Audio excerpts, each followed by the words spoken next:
אנחנו פה במרכז הגג ומתחילים ללכת עם כיוון השיפוע לכיוון המרזבים. השיפוע אמור להיות לכיוון שאנחנו הולכים אליו, רק להמחיש את הכמות של הרטיבות והנזילות שיש בפנים.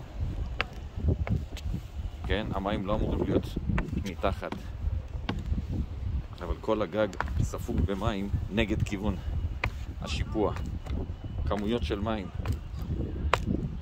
כמויות של מים שחדרו לכל נקודה ונקודה בגג.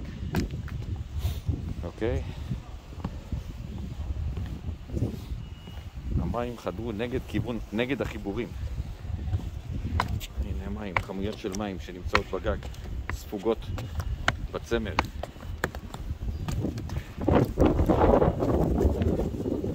כל הגג ספוג במים. דורך על הצמר סלעים והמים יוצאים.